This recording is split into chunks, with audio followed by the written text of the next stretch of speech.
Hi, and welcome to the OrgDev podcast. So, how can organization design support an organization with a big growth agenda? How can you leverage technology to speed up design and make your organization more efficient? And how can you use AI to create greater job automation? And what are the pitfalls you have to watch out for? These are some of the questions that Adonis Kazouris, our guest today, regularly works with within his role. Adonis is a seasoned professional with extensive experience in organization design and workforce analytics. Adonis' official title is Group Senior Organisational Design Manager at SSP Group, which is a leading food and beverage provider in travel locations worldwide.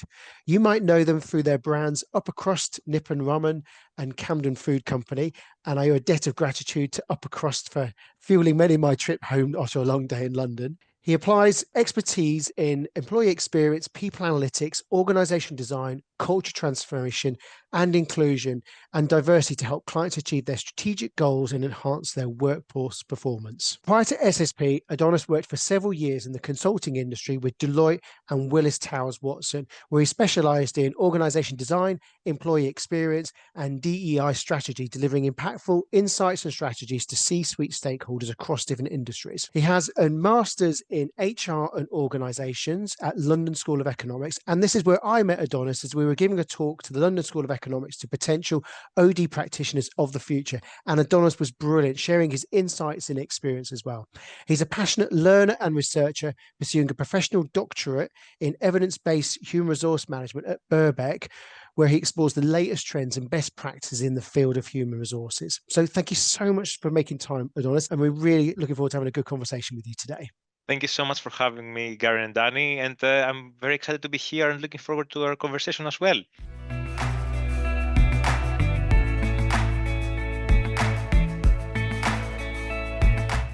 So just kick us off. Just tell us a bit more about the role that you're doing now and the work that you do at SSP. And it's a very interesting role, and I think it's also quite a broad role as well. And that was one of my key concerns when I moved from the consulting industry into in-house.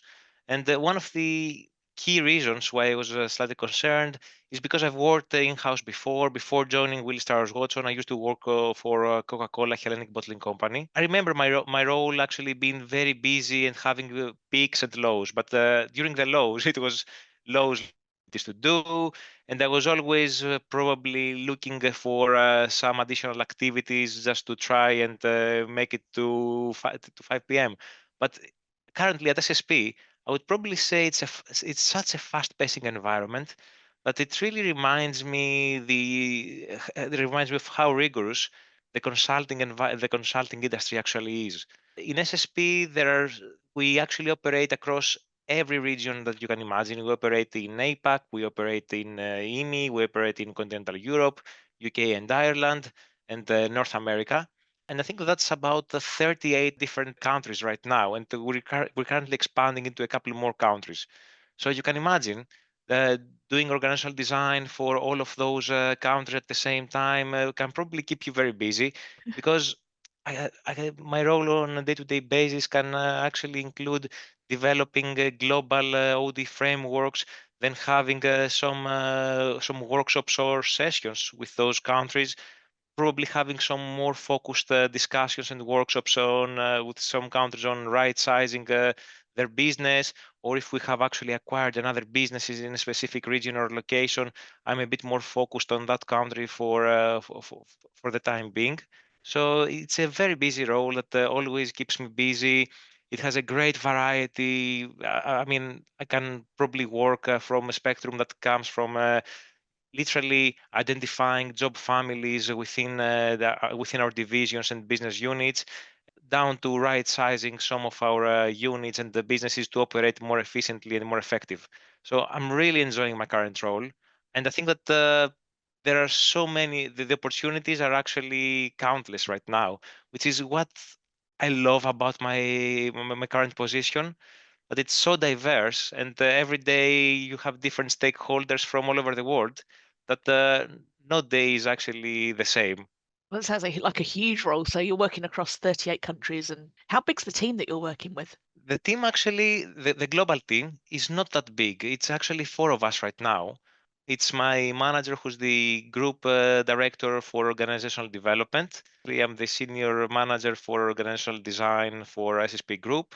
There are two more people that are the people analytics team. There is the group senior manager for people analytics and another analytics resource that we have in the team. I would say we're a very lean organization, and we tend to consider actually group resources and the group employees, because my role currently sits at group, as the center of excellence, because SSP works in a federated model where the decision-making processes and all of the key decisions are taken at a country or at a regional level. We're just there to support the countries make the right decision by either by sharing best practices or by sharing actually some success stories from other countries and how some other countries and regions have overcome the same obstacles or the same hurdles that they probably face at this point of time.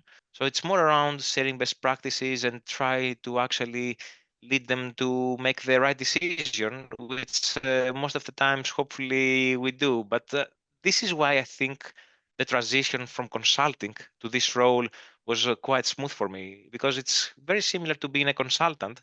But in this case, you're an in-house consultant with 38 different stakeholders that want to actually improve their org effectiveness at the country or regional level. Yeah. So how do you work out where to target your you've got limited resource and limited time. How do you work out where to target your efforts? Do you go out and find the work, or do they kind of come to you and say, come and help us, we're doing this thing? That is a great question. I think it's a bit of both. Mm. There are times, like for example, when we make a big acquisition in one of our regions, that work actually comes and find us. And there are some other times where we might have to actually go to the countries and share some new frameworks or some new ideas that we've been developing in the background, and try to get their buy-in or probably get their feedback or validation of the framework that we have developed, and then slowly start implementing it across all of our business. But it's a bit of both, and that's why I think you need that consulting muscle. You need that background experience within consulting in order to be successful in this role, because you need to actually be persuasive.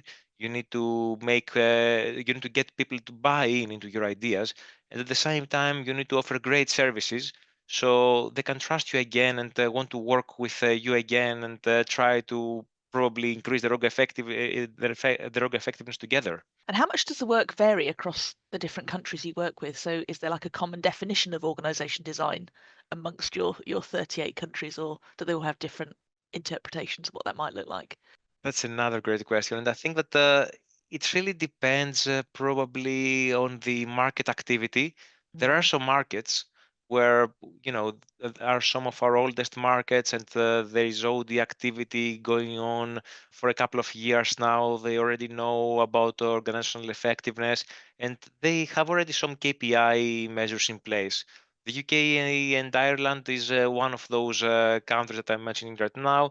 There are, I think, one of the most advanced regions in terms of organizational design, and having a good understanding of organizational effectiveness. There are some markets that we have actually entered at a later time or at a later stage, and those markets are still at the early stages of organizational design. But there is always the appetite. There is always the appetite to see what the leading markets have been actually doing. How are they approaching organizational effectiveness? What are their best practices and strategies that they have been implementing lately? They want to hear those success stories, because I think everybody is very passionate within SSP. And I think that this is what is actually driving the business and is making the business so successful. That everybody wants to perform well, and they want to hear best practices and actually adjust them and implement them in a way that they can actually be more effective and more efficient in their business. And SSP is an organization in a hurry, isn't it? I think if you look online and you sort of see the headlines around it in the business news, like it's on a real kind of growth spree. So some of it's organic, but a lot of it is through acquisition, and not just traditional China acquisition. They're acquiring organizations that are actually, in some respects, bigger than them, aren't they? Are you directly involved in some of those things? And what are you sort of seeing from those kind of from the work that you're having to do to bring those organizations on board and get them performing at the level you need to get them performing at? It is exactly as you're describing it. We have a phrase in SSP, which is called "we're moving at pace." This is the most SSP phrase that I've heard since my day one. And it's part of the culture, right? It's part of the SSP culture that we're always on the move. We're always chasing the next big thing. But we're not actually only fast and moving at speed. We want to do things proper. And this is where organizational effectiveness comes in and highlights the importance of the work that we're actually doing. There were a couple of occasions, now back to the question, that this has happened, that we acquired actually organizations that are 2 or maybe 3 times larger than the size of our country population. And I've worked on a project like that earlier this year. So I don't know if you, but you might have seen it on the news. SSP Australia, which is part of our APAC business, acquired one of our competitors called ARE, and that business was actually 3 times larger than the size of the SSP business that we had at the time. That made the Australia business, I think, our fourth or fifth largest population across SSP. And obviously, that was a big piece of work for us to try and solve what's going to be the new structure, because the ARE model was slightly different from the SSP model that we've been actually working on and operating on. I think that was a very interesting project. We worked for a couple of weeks together with the local business and the APAC leadership, which meant I had to jump on a couple of calls at 6 a.m. or 7 a.m. in the morning. It's something that you have to do because of the time difference. But I think that it's one of the few times, even though I worked in similar global projects in the past when I was a consultant, that I felt so close to the local team. I felt I really understood all of their needs, how they needed to structure the new business. That was also inclusive of policies and practices that AERE has been using before, because you can't suddenly assume that everybody is going to follow the SSP way when you acquire a business that is 3 times your size. This is almost this isn't going to happen, and it's almost sure that this model won't succeed. So what we did is we had a couple of workshops very early in the morning, as I said before, for a few months. Thankfully, it was during the summer months, so at least when I woke up, the sun was out. There was some morning light, so I didn't feel that I was waking up in the middle of the night to facilitate a couple of workshops, which was the bright side if you want to be optimistic about it. But the workshops were actually really good, because there was actually participation from both sides, both SSP and ARE, that helped me understand how both of the models actually worked. The ARE model was a lot more operational than the SSP model. There wasn't a big population within our support functions, as we call them, meaning there weren't many employees that were performing finance, HR, or legal activities, let's say, in the ARE side of things. So we just ended up with a model that combined the best of both worlds, and both sides were actually happy when this was announced and implemented. We're still trying to fine tune a few pieces here and there, because obviously this isn't the same as any other country that we're operating in. But it's probably the best solution for Australia. All of the employees are happy, and this actually shows in the volume of sales for that particular country and region. We love a bit of definition on here. And you're using the word model there. When you mean that, do you mean operating model? What's your definition of it? And so some people watching this will be really familiar with models. What for you is an operating model? So the operating model for me is the framework, let's say, or the model behind how a country is actually operating.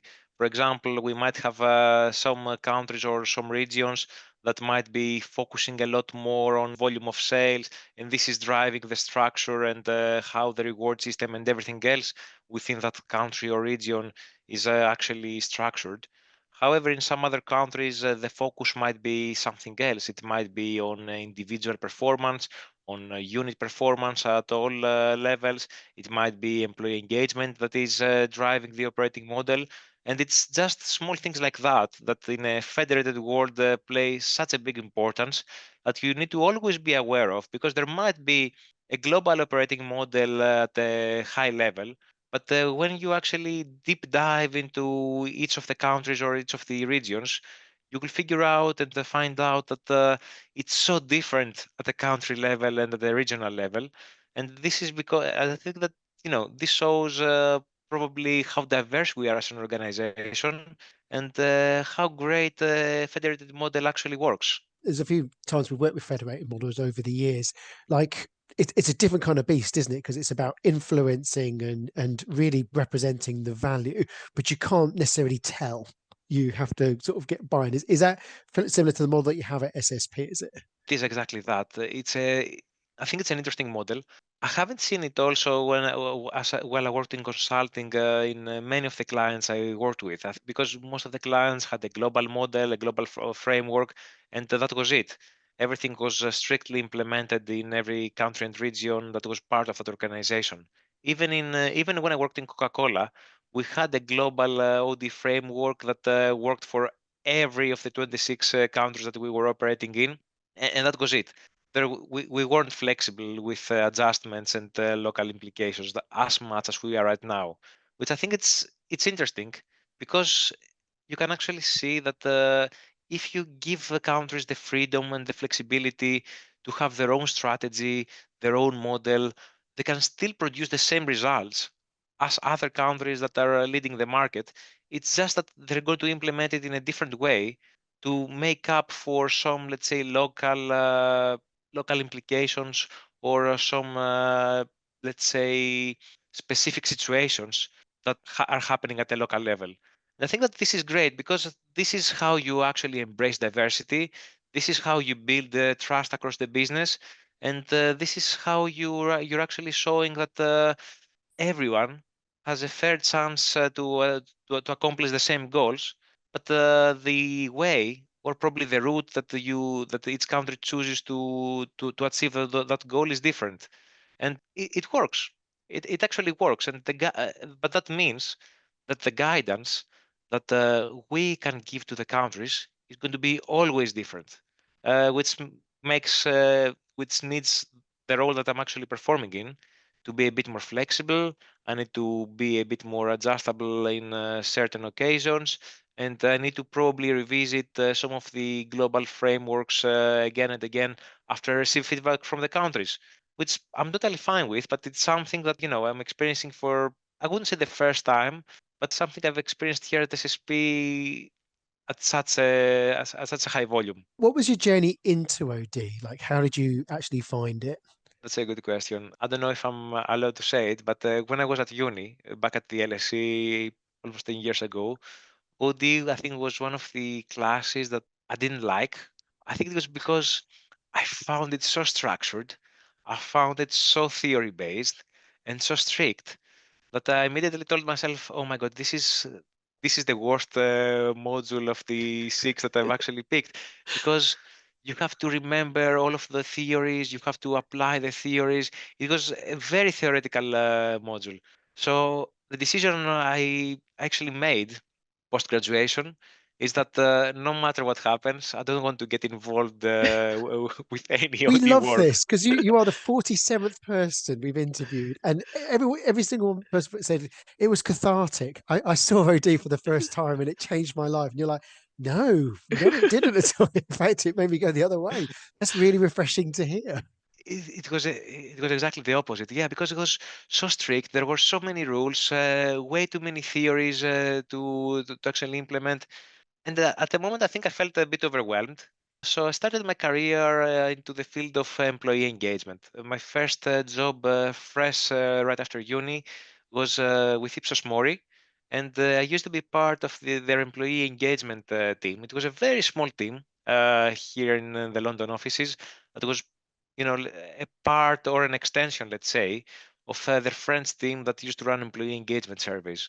That was a lot of fun, and this is when I started falling in love with employee insights, because the way I felt about it when I was looking at data, analyzing survey data and employee data, is that I'm getting to find out all the gossip that happens in other organizations first, and then make an educated, let's say, guess or make a presentation about this and share those results back and make some suggestions, which felt great because at that point in time, this is the idea I had about consulting in my mind. So that was my first job. My second job, it was still the same. I was working on an employee engagement role for Coca-Cola Hellenic Bottling Company. And that was when I decided to move back to Greece, where I'm originally from, for 2 years. So moved back to Greece for 2 years, had that in-house role, which was still a global role. It wasn't a local role. I was actually responsible for 26 countries, and I was managing end-to-end the whole employee engagement program for Coca-Cola Hellenic Bottling Company, meaning that I had to project manage everything from translations down to results releases and presentation delivery, uh, which was great. But as I said earlier, it was a bit boring. And I think that it got to me at the end when during times that it wasn't busy. And this is when I decided to move back to London and move into consulting. One of the things that organizations do very badly is that they ask for the data from employees, but then they don't do anything with it or anything meaningful. And then over time, it kind of erodes trust, doesn't it?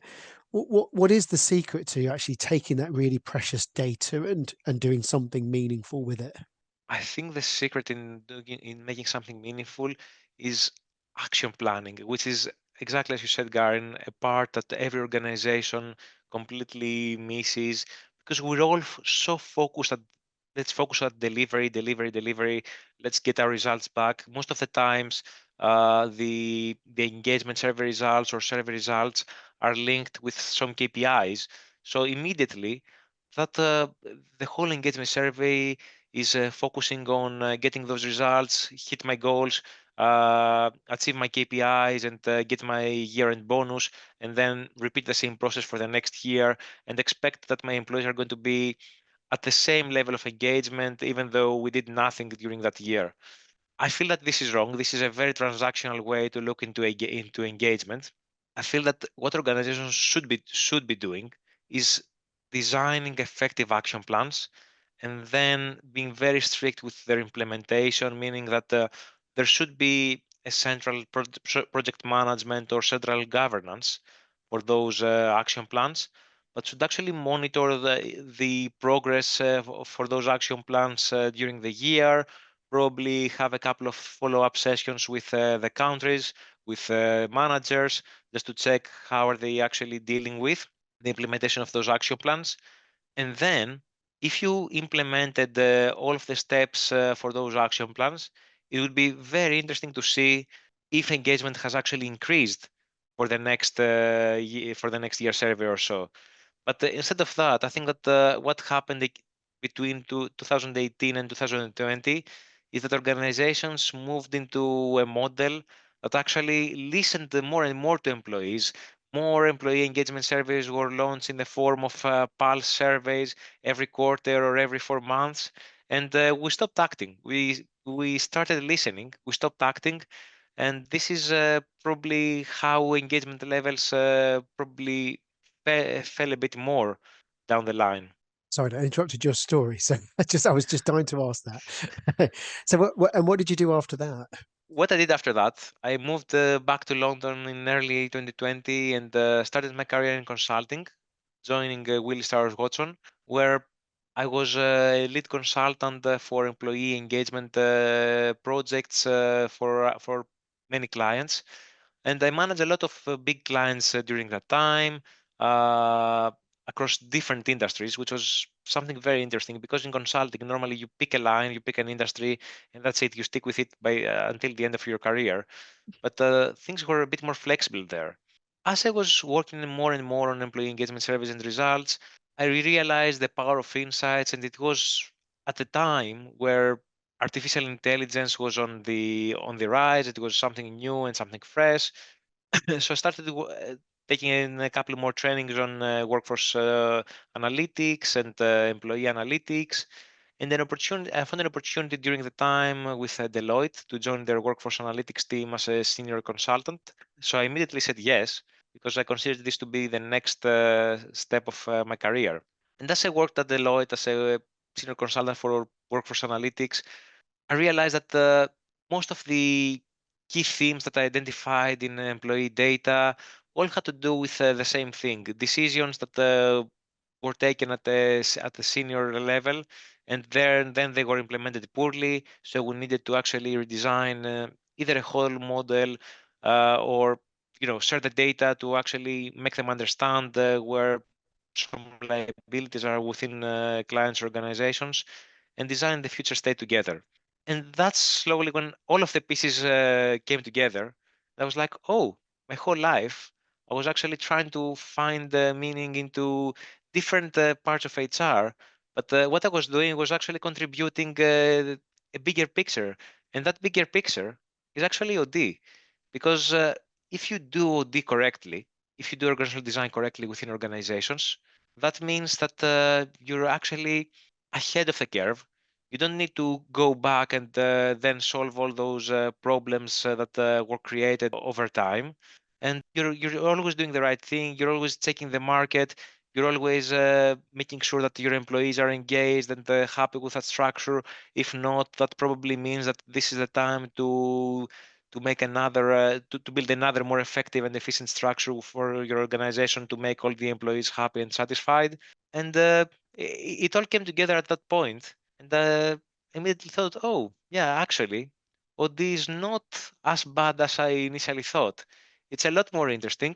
There is a lot more space to do a lot to do more than just probably focus on the theoretical part and just change the structure. And what I also understood from my career and previous roles in consulting is that organizational design is probably one of the most important parts of HR, because the final sign-off for let's say big organizational change or a change in the operating model is always coming from someone who is very senior. It isn't coming always from the HR director of an organization. Sometimes it might come from the CFO, it might come even from the CEO directly. So, and I think it's an area that connects with other areas as well. It connects with finance, it connects with technology.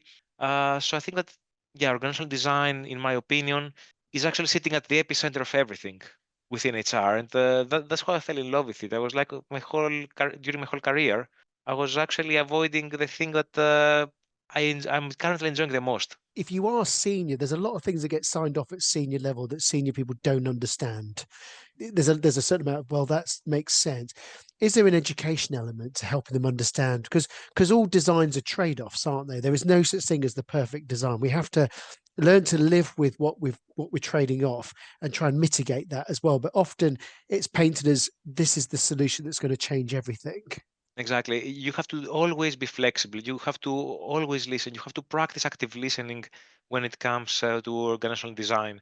I think one of the pitfalls or one of the challenges that we face as a field of OD practitioners is that we're always thinking about implementation. And whenever because I understand it, it's not great when you design something with limited engagement with stakeholders, then you present it and you receive loads of feedback, and then you have to go back and change it. But I think that this is what the OD field is about. You need to actively listen to other people. You need to understand their challenges from a local perspective.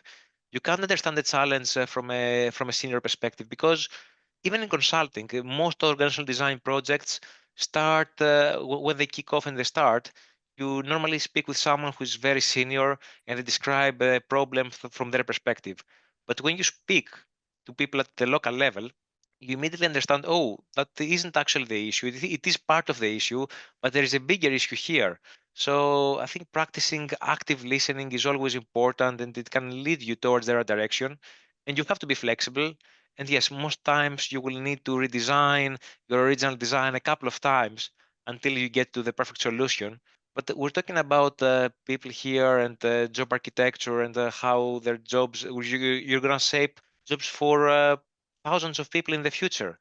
So you need to be cautious when it comes down to that, and you need to be active, you need to be flexible and listen. OD practitioners are playing a really important role, aren't they, between bridging the kind of local experience and operational reality and that kind of strategic ambition. So it's been able to work in both worlds and create that bridge, I guess. And I think that this is the point where you need to be very persuasive. You need to actually influence people, because after you get the local perspective, You need to share that local perspective to your senior stakeholders, because most of the times when you're in consulting, the senior stakeholders are the ones that are actually funding your project. They are the ones that are giving you the job to do in their organization. So you can't disappoint them. You still need to deliver. But when you deliver, you always need to balance it. You can't actually, fully take one side and implement the project like that, because I'm sure that if you look at organizations that have implemented such projects top down, most of those projects probably failed a couple of months later because of employee engagement or because of poor performance and bad results. You need to combine both. This is something I really enjoy. This is something I love in my current role. And how have you got any tips for people who kind of find that challenging? How do you kind of influence your senior stakeholders? How do you manage that paradox of meeting their needs, but also telling them maybe something they don't necessarily want to hear? Yeah, and I think that this is probably one of the most challenging parts of this job. I think that you need to highlight, of course, some of the benefits of their approach, but at the same time, you need to always position this as local implications or challenges that you have identified working with the regions or the countries, why some of the initial ideas can't be implemented exactly the same as we imagined, but we need to adjust at a certain level to satisfy the local needs and expectations. And I think that this is where you need to do a bit of dancing, as I say. You need to prepare your choreography and be ready to dance with the senior stakeholders. You need to take them through all of those challenges, all of those concerns, and share that if we go like that, like the way that we initially thought about and implemented top-down heavy, there are that it might fail in the future, because let's say that we're working in a right sizing project. We might save some costs in the first couple of months, but probably 1 or 2 years down the line, we might have lost some very important capability for a specific part of the organization because we didn't actually listen that a team were delivering something that was business critical. Or we might actually lose some very important relationships between a team and some other local stakeholders. And that team was unique and only existed in a specific country because it served that purpose. So we need to always flag that. We need to always approach this with caution. And I would say always prepare numbers. Numbers, I think, are the silver bullets in those situations. Because if you present a number to a senior stakeholder and explain that these are the concerns, if we, let's say, take this scenario, this hypothetical scenario of maintaining that specific team within our organization for the next couple of years, obviously this is going to be the cost, but the benefit of maintaining that team as part of our business is going to be X or Y. And I think that when you are able to quantify that, this is when you get the buy-in, because you're working with very senior stakeholders, as I said before. Most of the times, those stakeholders are not part of HR, and having numbers, I think, is the silver bullet that allows you to move to the next step. Numbers are a senior manager's love language, aren't they? Absolutely, especially when we're talking about profit numbers or sales numbers. So you mentioned AI earlier when you were talking about kind of your workforce analytics. How is that changing the work and the way that you work and the way that you do org design? This is a very interesting topic, and it's very close to my heart. When I joined Birkbeck University for my professional doctorate program, I always knew that I wanted to focus my research topic on AI, because I think that this is going to be the future. This is going to revolutionize the way that we work. It's going to change many things in the field, not only of OD, but it's going to be probably, as some people call it, the fourth industrial revolution, and change everything about the way we work and take us to the future of work. In the field of organizational design, still, I think it's a bit baby steps, because where AI has revolutionized the way we work, it's more around workforce analytics, and it's automating some of the calculations on people analytics. And this is very helpful because it can save you time. In terms of organizational design, I think that where it can be very helpful is that AI can run some very quick analytics when you combine, let's say, organizational data, employee engagement data, performance data, sales data, when you combine different data sets, and then AI can make some very quick suggestions for areas that you might want to look into. I think it's more like, I don't know, it's providing you hints. It's providing you with hints on where you might want to look into your organization, because probably the data looks a bit more problematic here and there. And obviously, you can do this sort of work yourself. But to me, that sounds for a big organization, but this could be 2 weeks, maybe 3 weeks kind of work. But now, AI completely automates this process. It can provide you with the right insights within literally minutes or seconds. So I think AI is very helpful, but it's not a one size fits all, or it's not a panacea. You can't use AI for everything yet. You still have to actively look into the data yourself. You still have to double check and cross check information that is coming from AI, because it's not like 100% trustworthy yet. AI can still make mistakes, because at the end of the day, AI is working on data that is coming actually from us. We produce the data and feed that data into artificial intelligence and big algorithms and large language models.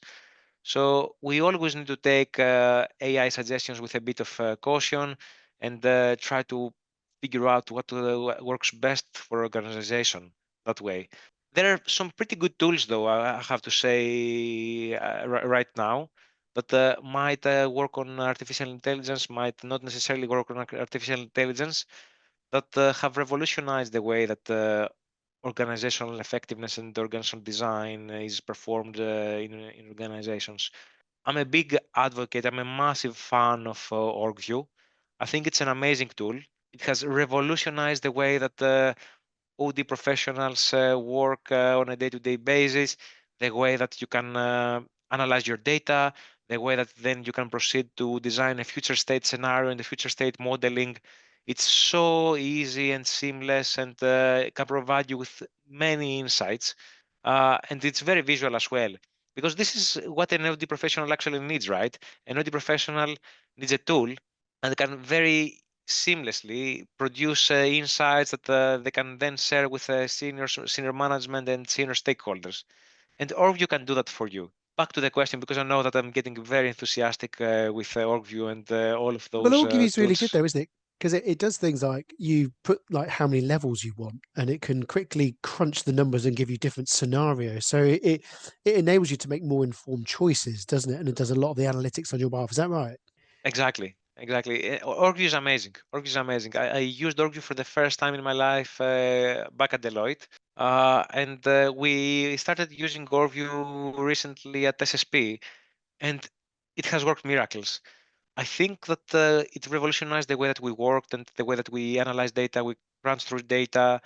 It's amazing, because at the end of the day, what your senior stakeholders actually want is a way to visualize immediately what is going to be the opportunity of, let's say, a suggestion that you're making, and what are the alternative scenarios, so they can make the most informed decision that they can. It's all about making data-based decisions, and where data is pointing that we should actually move to. And then just one final question about AI, because one of the things you've been thinking about is AI and things like unconscious bias. That's the kind of thing that you're thinking about, aren't you, in terms of the validity of it? 100%. And I've been working a lot on the field of AI. I've presented actually a big piece of my research last year at a conference in Maastricht over the summer. It was not unconscious bias. It was more around artificial intelligence, AI, and making decisions around resourcing. So the whole concept was AI and how some of the decisions that we make in our day-to-day life and day-to-day business can actually affect employees.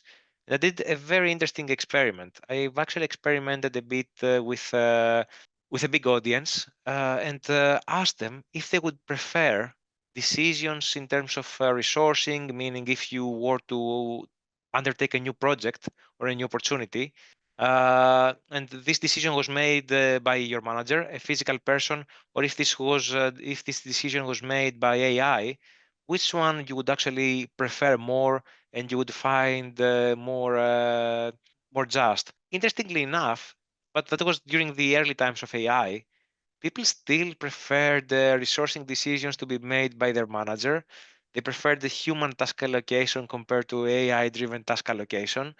And I think that this says a lot about our perceptions and the unconscious biases as well, to move back into the unconscious bias topic now, because AI is still something new.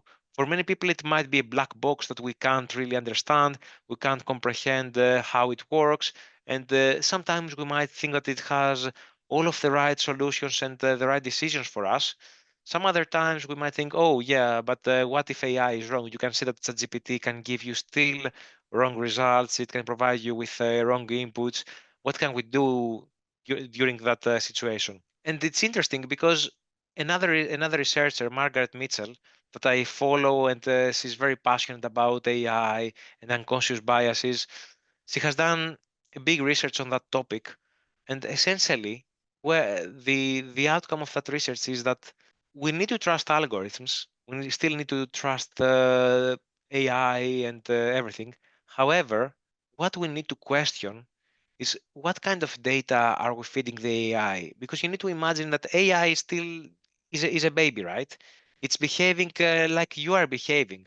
So if you're feeding the AI incorrect kind of data, if you're feeding AI incorrect, if you're making wrong calculations in the algorithm, it is still going to produce wrong assumptions, wrong decisions, and from some experiments, it has been identified that there are still unconscious biases in the AI within algorithms. And I think that the one that has stuck with me, and it's an example I'm sharing with everyone. Someone actually asked AI, I can't remember if it was ChatGPT or if it was another model, but asked an AI model.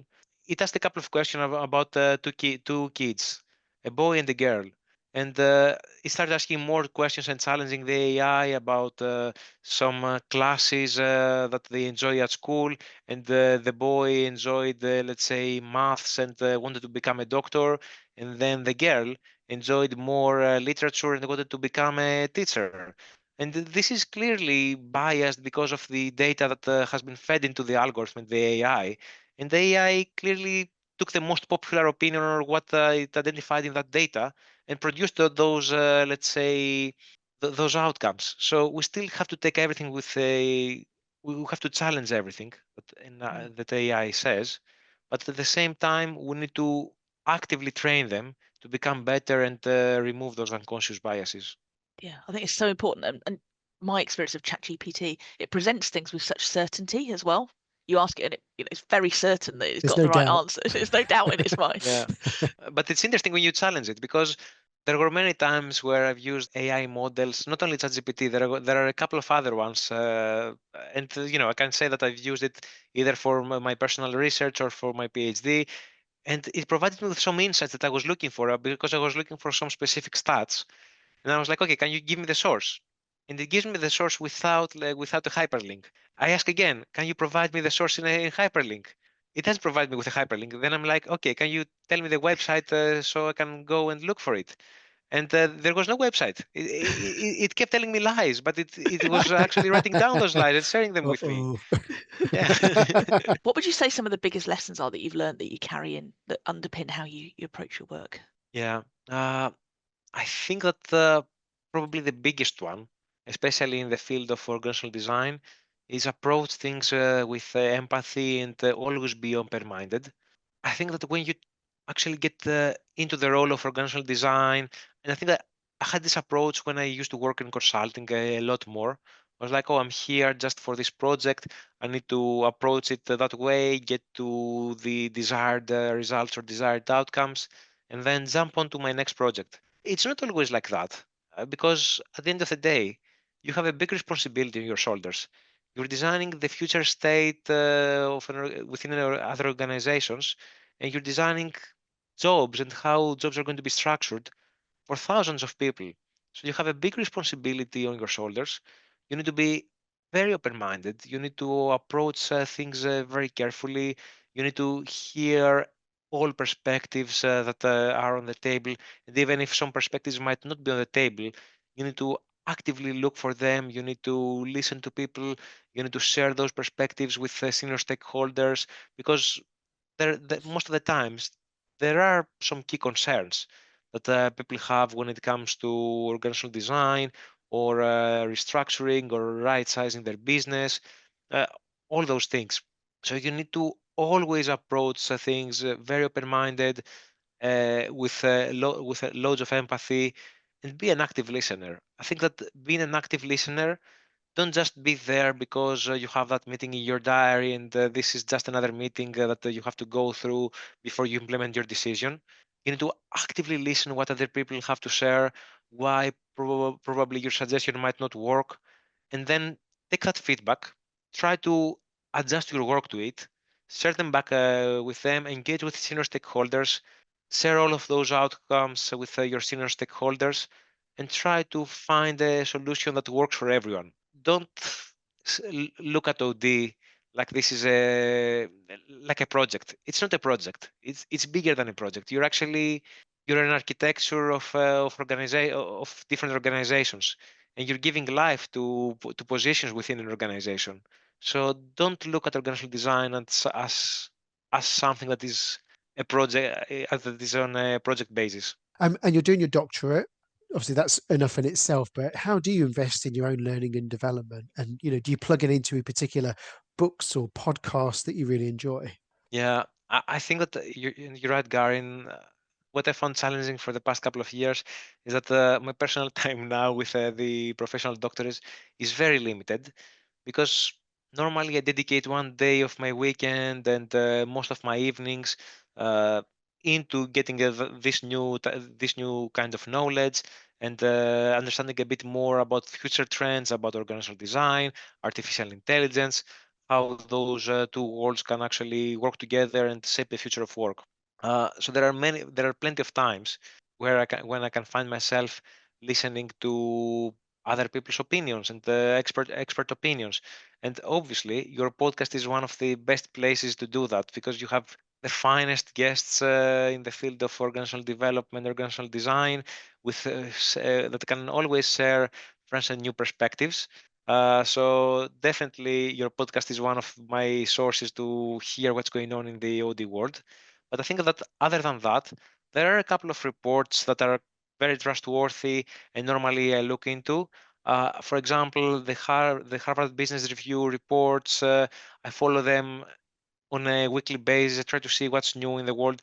And they also have a podcast that they have the HBR Idea Cast, which some of the times shares some good perspectives around the future of work. And I find it also very helpful. And from a broader HR perspective, I try to keep up with some annual or biannual reports from Deloitte, like the latest global human capital trends. It's one of my go-to places whenever I want to see what's happening in other organizations from an HR perspective. McKinsey reports as well are really good to go through and read what's been going on. And from books, I would probably say the Reinventing Organizations by Frederic Laloux is one of my favorite OD books that I've read recently. I read it last summer, and it has still stick with me because there are so many interesting perspectives here about how you can shape the future of work within your own organization and what is the point for you to start. So those are normally resources that I use on a day-to-day basis. And on top of that, I do try to automate my work and look for new, let's say, insights and resources using AI. There are plenty of AI tools that you can use nowadays, not only ChatGPT, there are loads of AI tools that you can use. So I try to utilize them as much as possible, but still, take everything I say with a pinch of salt because sometimes AI tools might not be perfect. They might give you resources that might not even exist. So always ask for a hyperlink. If that hyperlink exists and has the same percentage, use that. Otherwise, please don't use it. And then just a last question. So one of the reasons we started the podcast was to inspire the next generation of OD practitioners. So what advice would you give to somebody who's listening and thinking, I quite like the idea of getting started in org design? What advice would you give them? Probably the best advice I would give to someone who's starting their career now in organizational design is to approach things with an open mind. Try to probably look for solutions that work for everyone, not just solutions that can please the most senior stakeholder. Those are practical solutions I think that I have mentioned before. But at a personal level, I think that organizational design is actually many different things. They need to probably find what organizational design means for them. For me, for example, it's the glue that brings all of the pieces together. I now think of myself as an architecture who is designing new roles within large organizations and changing people's lives, hopefully for the better. I think organizational design also has a deeper meaning. So look for that deeper meaning, what that deeper meaning means for them, because it's not you can't think of organizational design only as a job. I think I'm a bit more romantic, so I try to find a deeper meaning in everything I do, and I do this. But I would challenge them to probably think about it themselves, be a bit more skeptic, and try to realize what organizational design means for them and how do they envisage themselves in the next 3 to 5 years within the field of organizational design. And what is it that they want to accomplish? Because I think that when you think what you want to accomplish, this is when you actually start to think about people and how you're changing people's lives for the better. It gives you meaning. It gives you meaning and makes you more passionate about what you do. I've really enjoyed this. It's been really good, really good. And there's just so much good quality insight that you're sharing and experience from the front line. And it's really taken a different dimension to organization design. Danny, what stood out for you from this conversation today? Gosh, where to start? It's been such a fantastic conversation. I think you've shared so many brilliant things.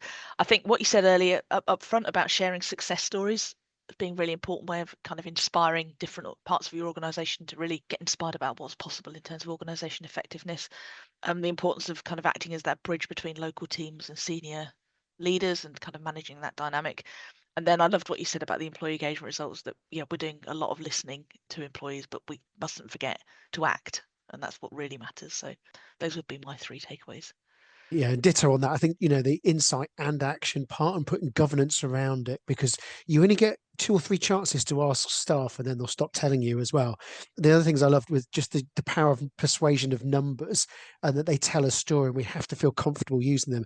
And one of the last things you mentioned there, which is there is a huge people element to organization design. It's very easy to see it as a task, but if you actually give it as that you're giving life to roles and you're creating a context for them to thrive, and then you see it beyond the immediate task and see that what you're doing has much more implication into the future, is really powerful. Adonis, it's been brilliant. Really enjoyed it. If you want to follow your work, you post some great insights on LinkedIn. What's the best way for people to reach out to you? I think definitely the best way is connect with me on LinkedIn. I'm more than happy to share insights, read about other people's insights, and LinkedIn is a great platform to do so.